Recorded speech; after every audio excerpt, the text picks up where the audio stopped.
A paz de nosso Senhor Jesus Cristo, aos prezados irmãos, estamos dando hoje continuidade aos nossos estudos no livro de Apocalipse.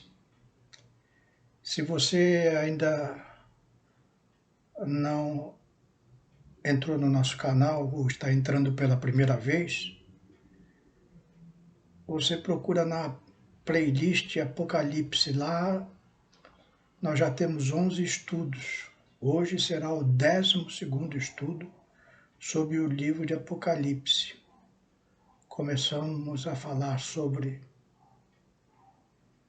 a abertura do primeiro selo e hoje já estamos na segunda trombeta. Apocalipse 8, versículos 8 e 9, que diz assim: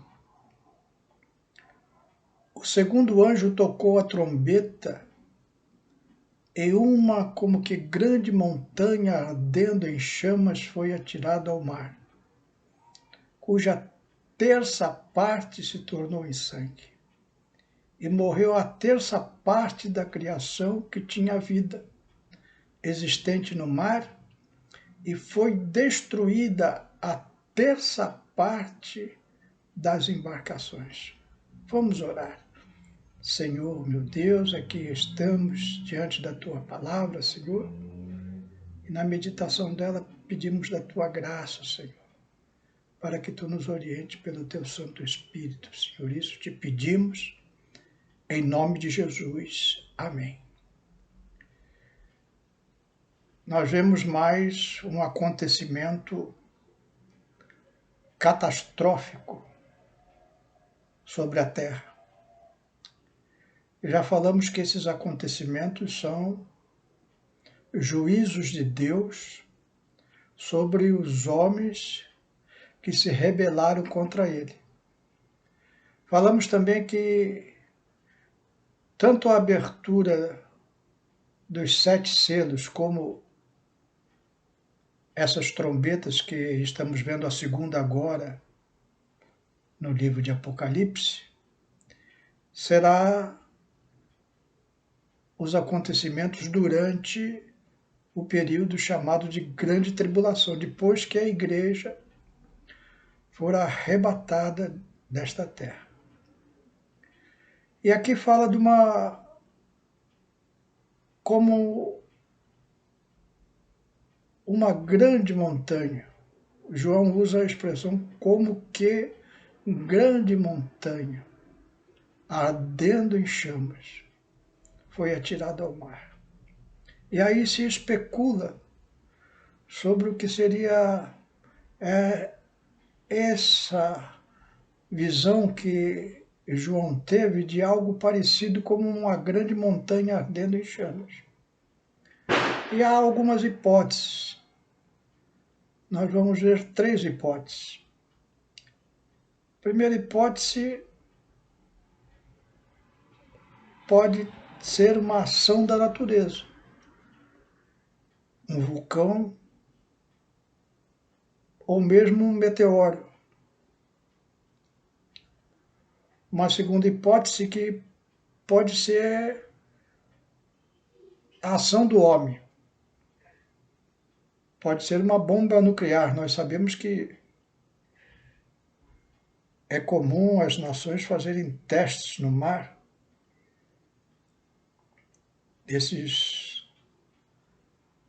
dessas bombas nucleares que eles possuem.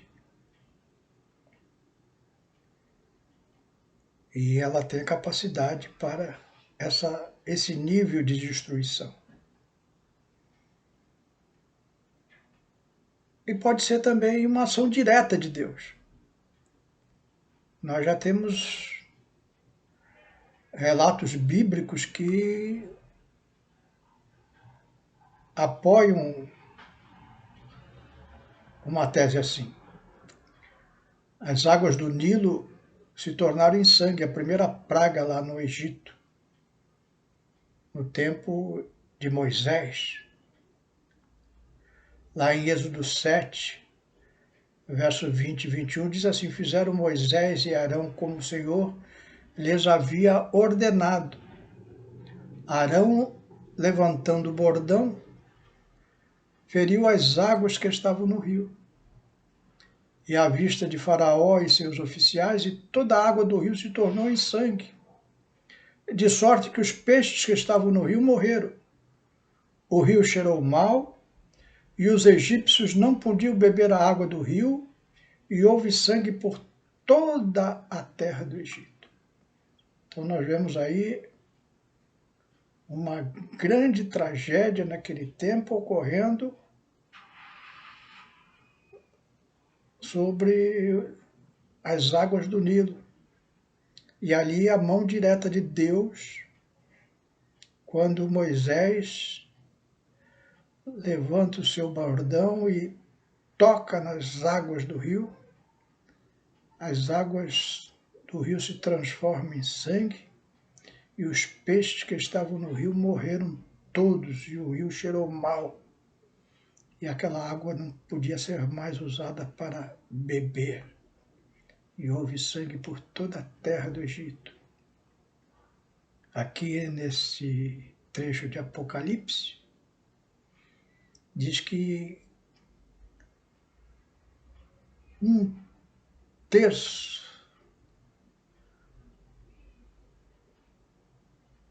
da criação no mar, ou seja, os peixes, animais marinhos, morreram e foi destruído as embarcações, porque imaginamos aí grandes maremotos oriundos dessa violenta montanha ardendo em chamas que foi atirada no mar. Coisas terríveis. Vivemos tempos trabalhosos. Hoje, ao abrir os jornais pela manhã, me deparei com uma notícia no jornal A Tribuna. Nuvem Godzilla raríssima se aproxima da América do Sul e preocupa autoridades, se referindo a uma nuvem de areia que veio do deserto do Saara, na África. Tamanho nunca visto antes e que pode trazer muitos males para o aparelho respiratório das pessoas. Ela está se aproximando do nosso continente e os países da América do Sul e do Caribe estão muito preocupados com esta nuvem. Já estamos vivendo uma pandemia que afeta os pulmões e ainda vindo essa nuvem de areia fortíssima, raríssima, se aproximando de nós.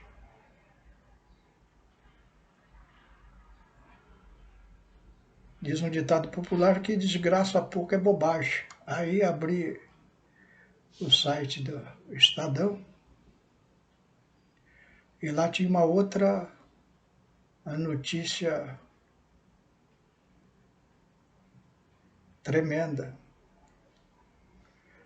que diz assim, a manchete: por nuvem de gafanhotos, a agricultura declara estado de emergência fitossanitário.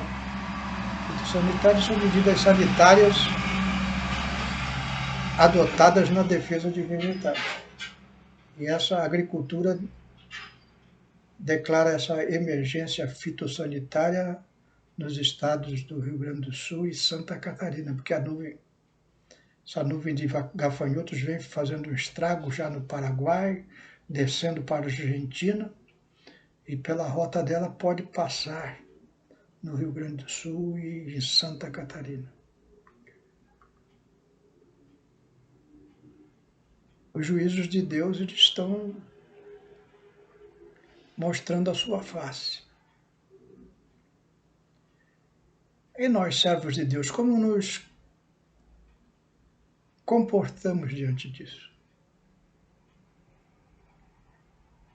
Há dois caminhos. Um dos caminhos é se preocupar com esses problemas. Ficar pensando nisso, nas mortes, nas desgraças.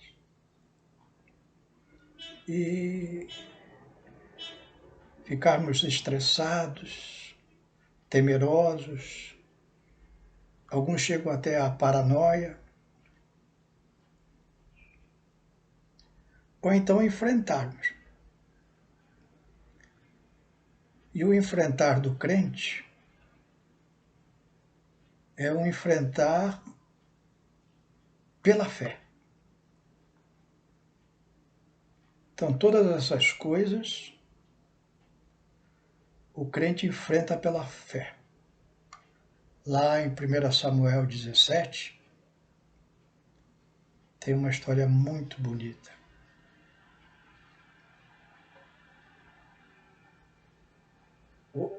O reinado de Israel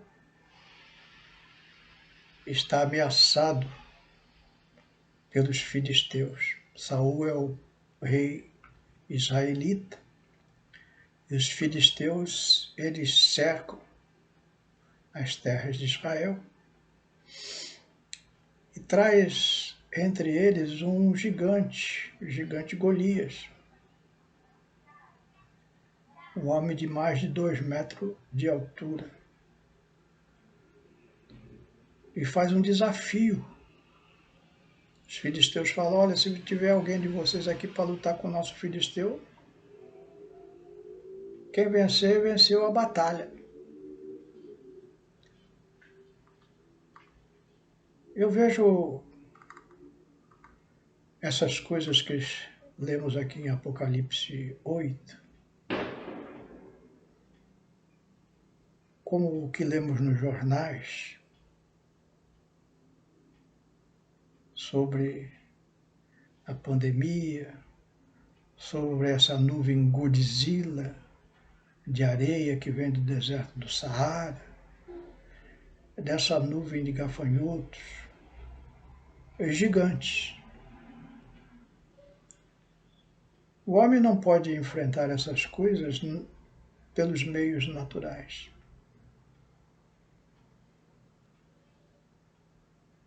Nós só podemos enfrentar essas coisas espiritualmente, pela fé.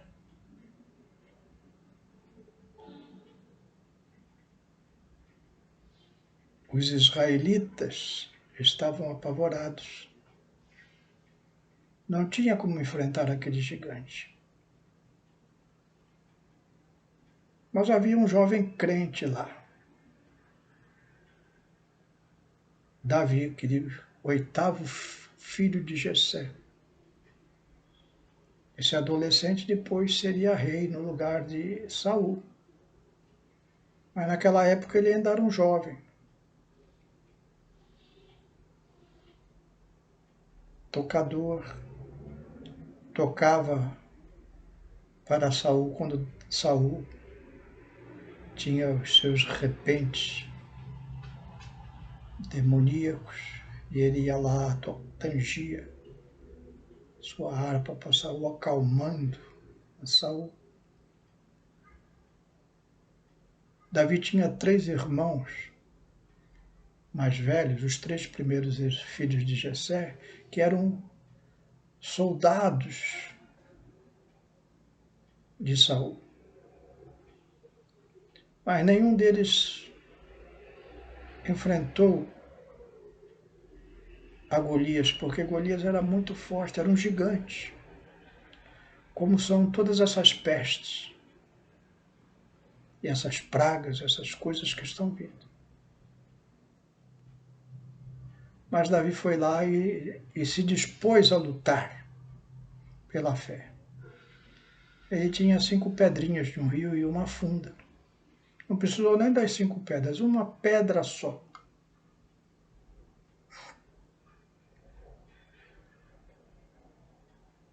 E a sua funda foram o que bastou para Davi acertar a cabeça de Golias. E Golias cai desmaiado. Davi vai lá, pega a própria espada de Golias. Porque Davi estava sem armadura. Saul tinha providenciado uma armadura para Davi, mas Davi falou: olha, isso aqui é muito pesado, não consigo nem andar com isso aqui, nunca usei uma armadura na vida. Deixa que eu vou com a minha funda. E aí ele pega a própria espada de Golias e corta a cabeça do gigante. Vendo os filisteus que seu herói era morto, fugiram. E assim que foi registrada uma das maiores vitórias da história. Um garoto com uma funda e com uma pedra derrotou um grande exército. O crente é assim, ele age por fé. Está vindo todas essas coisas aí. Nós estamos vivendo os tempos que antecedem o arrebatamento da igreja. São tempos duros, coisas difíceis estão acontecendo e vão acontecer. Os juízos de Deus já estão se manifestando. Mas o crente, ele tem fé e vence toda essa hoste maligna que vem para destruição e morte. Meu irmão, minha irmã, não se fie nos homens. Não se atemorize com as más notícias. Fique firme na fé. Como Davi, você pode falar: eu tenho pouquinho, não tenho quase nada. Mas como já diz, o teu pouquinho vale muito na mão de Deus. Essa fé vence gigantes. Que Deus te abençoe. Vamos orar. Senhor, meu Deus, te damos graças, porque diante de tantas coisas ruins acontecendo, o nosso coração se enche de alegria, vendo testemunhos vivos de homens que no passado enfrentaram gigantes, mas pela fé venceram. A tua igreja depende de ti. Tu és a pedra. Abençoa a tua igreja, Senhor, para que nós, pela fé, possamos vencer esses momentos difíceis, dando graças pela tua grande misericórdia. É o que te pedimos em nome de Jesus. Amém.